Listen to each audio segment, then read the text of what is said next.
Hello everybody, today another new review. It's in fact again a double review like I did last time of both a watch and a pocket knife because I think in some way you could in a sensible way wear them together, as we will explain. Let me first introduce the watch and the knife. The watch is the Squale Atmos 20. And this is the Blu-ray edition, but it exists in many colors. And this is the Beretta Teknys knife. I will first discuss the watch in a bit more detail, at least a bit about its history. You may not have heard about this brand Squale, which I think is pretty acceptable. Now, in fact, it exists since already a long time. You see here quite an old-fashioned logo with a shark, which you can also see on the dial. I will see later if I can zoom in. And you see there an Italian slogan. I think it means the best watch. And here you see a more detailed advertisement. Back when they made really a point that the crown could be screwed down. This old watch, the Squale Master, was a 1000-meter watch. The company that you can see there was a Von Buren Swiss company that started making cases for dive watches from the 1950s onwards. And most of what they did was in fact used as OEM for other, sometimes very prestigious Swiss manufacturers. Initially, even sometimes the word Squale, the brand of Mr. Van Buren, was on the case back of these other Swiss watches. But they also made the watches in their own name, under their own brand Squale. These days, however, it is not a Swiss company anymore. It is owned now by the company that in the past was its Italian distributor. And they now have the Squale brand, but they are still being made in Switzerland. So here, the watch that we discuss, you see there in more detail. The movement is a mechanical watch, an automatic watch. The movement is the ETA 2824, is the Swiss workhorse. I believe it's in Elaboré edition. For those who don't know, the ETA movement comes in different grades of finish and adjustability. I think I read that once that it's in the second quality level. It's a 40mm size, which is probably a good size for many people. And other numbers are 13.5mm thick, so it is really not too heavy to put under too thick to put under a nice sleeve. The lugs here, if you want to replace the metal bracelet with a strap, are 20mm, and with the bracelet is around 160 grams. Let's have a bit closer look at the watch now. So I think this is quite beautiful and sunny. I mean, with the Blu-ray, indeed, the metallic sheen of the dial really shines. It's a dive watch, so you can turn the bezel in one direction to measure elapsed time. Now, I will admit to you immediately, like most people who wear dive watches, I'm not a diver.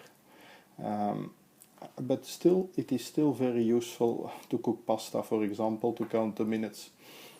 But okay, it's always useful to have a timing bezel in my opinion.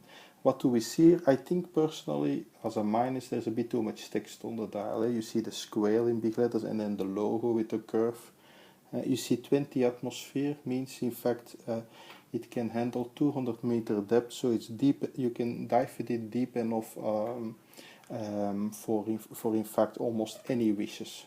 It says Swiss made, and indeed, as I mentioned, this is made by an OEM in Switzerland up to a really good standard.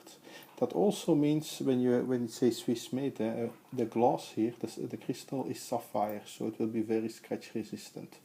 In general, I would say this is a very nicely wearable watch. As I said, it's not too big. It's I know that the lamp above me shines a bit too much but I will try to avoid it. Voilà, it's focused again. I've got a 7-inch wrist. So for me, it's still very wearable. I prefer personally a bit bigger, but many people find this a good size. You have the classic diver markings instead of numbers around. You have a date, but without the cyclops that you often see with the watch. That this is very reminiscent of, as I will show you in a minute. But what else? I think because this is not an expensive watch, for a mechanical watch the quality is all in all really quite good. You have here nicely polished sides, and then the bracelet itself is brushed, so which offers a good contrast. Right. Here you see also the Squale logo at the back.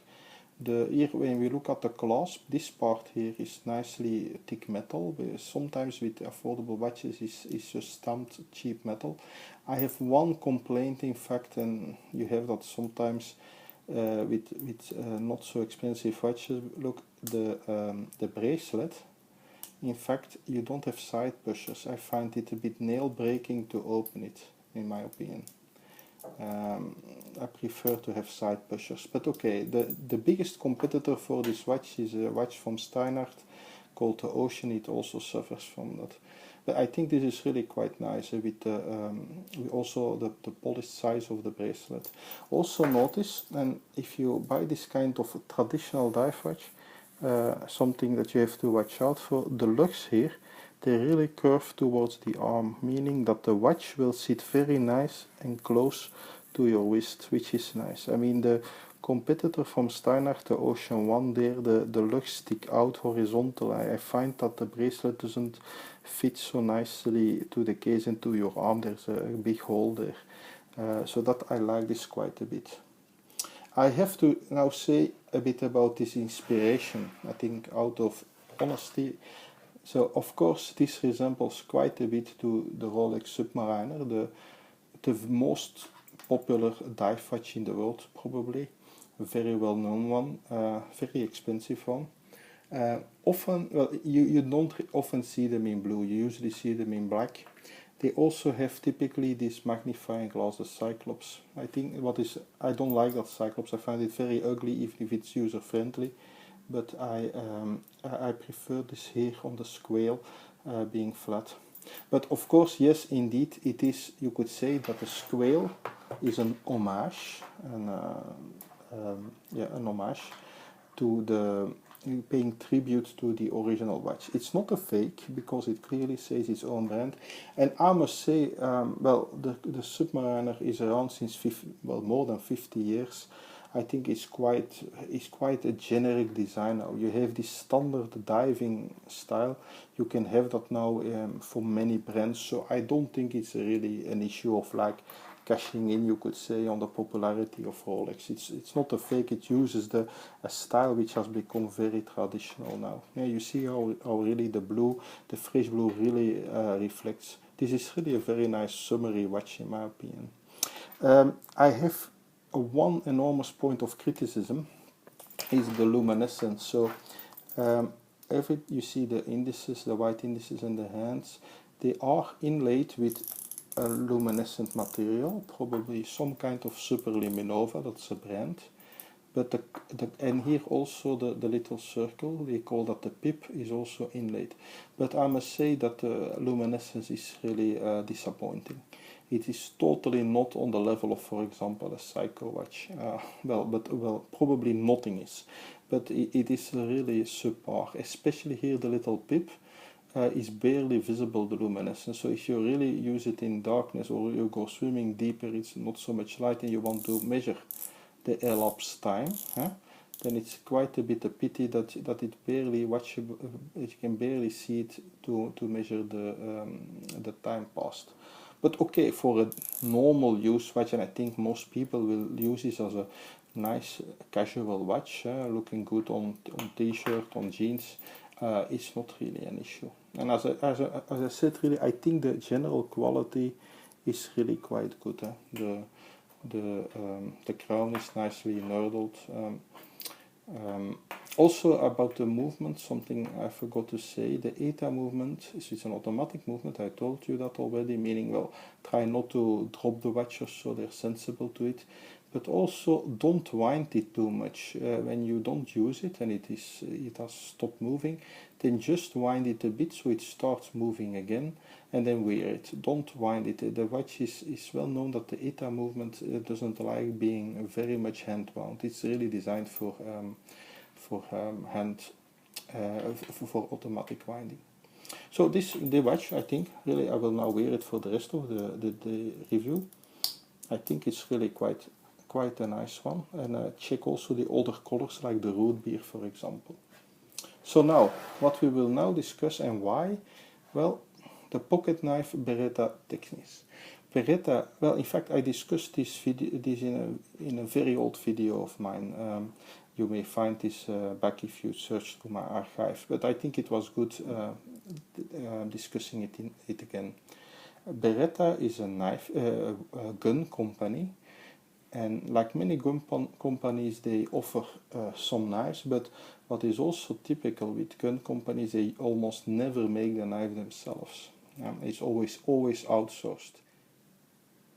So it is in this case known that the knife is made by Moki in Japan. Moki is a fantastic manufacturer of knives they have their own knives, but they also do a lot of OEM work. For example, the fantastic Spyderco Cali 3, and I need to clean the blade a bit here, I notice, that is also made by them. It's a very good OEM. So what else about this one? And it is really, you could say, a gentleman knife. I'm not interested in weapons. If you follow my channel, I like nice, elegant pocket knives. And Beretta is an Italian company, and this is blue. That's also why I like to put them in one review. The steel, meaning, what do I mean here with the steel, is the steel of the blade, of course, is AUS 8, is a Japanese steel of reasonable quality. By today's standards, there are steels that are a lot tougher and harder, but honestly, for the typical lighter use that people would use this knife for, it's really quite okay. The blade is 2.7 inches, around 6 centimeters, so it is probably not too large for most jurisdictions, but always check that. It's a liner lock, so that is for those who are more into watches. This is this kind of lock, so where a part of the liner jumps and blocks the blade, and which is a very practical kind of lock. It has a clip, like many modern knives do. It's not so which is not so typical for the more gentle knives like this is, but okay, good. And it's for tip down, which is more safe probably than tip up carry, so you can put it in your pocket. The handle scales are anodized aluminum, and because they're anodized, they are susceptible a bit to scratches. You can see here that mine already is a bit scratched here and there. That's what you have. Now I also have to tell you, to be complete, that the Teknys is in fact very cheap if you still find it. It is not made anymore, but you can still find it here and there online in blue or in green, and the price is remarkably low for such a high quality knife. It's really a fun pocket knife for all kinds of small use. Also look about the blade shape. Again, for those who are more into watches than knives, this is called a modified Warncliffe. A Warncliffe is in fact a straight cutting edge, but here it still has a bit of belly, but also typical then is that very much dropping point, and I really like that kind of dropping point. I find that easy for food, for example, and for precise cutting. With the ribs you have here on top of the blade, that goes really pretty well. The blade itself is around 3 mm thick at the top, which is a normal kind of thickness for a pocket knife, and I believe it's a straight cut or slightly hollow. Okay, so this is really quite cool. So I thought this was fun to show them together. If you don't like knives, then, well, tant pis, as we say in French, but I think they are really a fun combination for everyday carry. A sporty watch, which is elegant, fresh in color, yes, it looks a bit like a Rolex, well, a lot like a Rolex, but honestly, it's such a traditional case these days that we don't need real apologies. In 40mm size, with lugs that go nicely to the arm, perfectly wearable for everybody. Very nice everyday watch. Less suitable, I think, for real diving because of the luminescence. And in fact, quite a good quality price considering it's a mechanical watch with the ETA movement. And here also from Italy, well, made in Japan this time, but designed in Italy. The Italian brand Beretta, very fun pocket knife for general use. I hope you found this interesting. There will be more reviews in this style coming. Feel free to leave feedback.